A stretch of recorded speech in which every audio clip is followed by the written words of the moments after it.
Good morning. So I know that Father Jarek put together a good reflection for today for the Sacred Heart. And I wanted to write down my notes for my little reflection or what I wanted to share on the Sacred Heart, but I felt that I needed to just speak from the heart. And one thing that's been coming to me a lot this week that I felt compelled to share is just really focusing on the image that we all know as the Sacred Heart of Jesus. And we see really what love is in the heart of Christ. And I think, as we all know lately, I've been hearing there's a lot of mixed ideas in the world about what love is, and really focusing on what feels good. If it feels good, and then that's okay. It's love. And I see Jesus's heart, and we see the cross.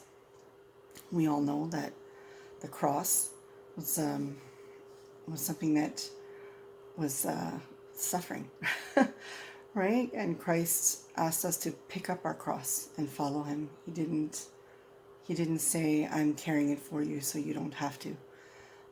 He said, "Pick it up and follow me." And He showed us how to bear our crosses, and that after the crucifixion comes the resurrection. So there is definitely hope. We're not just focusing on the suffering, but again, looking at His heart. We see the image of the Sacred Heart with the flames, because that's His burning desire to unite Himself, or for us to unite ourselves to Him. And then what really strikes me is the crown of thorns. And I don't mean to minimize the other parts of Jesus' passion and suffering. But for me, the crowning with thorns is whenever I meditate on that specific part of the passion, always strikes me deeply, because here is my Lord being mocked for who He is, right? For saying words like he is a king, and His king is not of this world. And so they take His words and mock Him and cause Him pain with that physical pain. But I'm sure it would have caused Him a deep sorrow as well, just for the souls of those that were mocking Him. And I see that continues to happen, right? It's happening now, where we see people using Christ's words and using even His Sacred Heart to change the meaning of love, and to justify things that we know are contrary to what He wants for us. And so we continue to crown Him with that crown of thorns, and that really, really pierces my own heart just to think about it. But then there's hope. Oh, where is there hope in the midst of all that?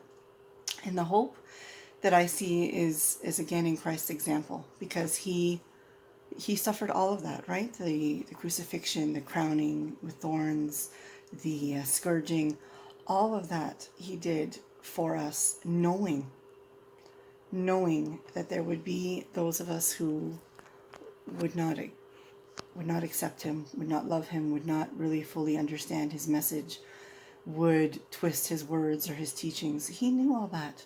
He knew all of that, and He did it anyway. And that's love. And if it's Him showing us how to love, then we have much to suffer. but we know that in the end, it means that we're going to be united with Him, and that's the hope. So that's all that I wanted to share with you today, and I hope you have a blessed solemnity of the Sacred Heart.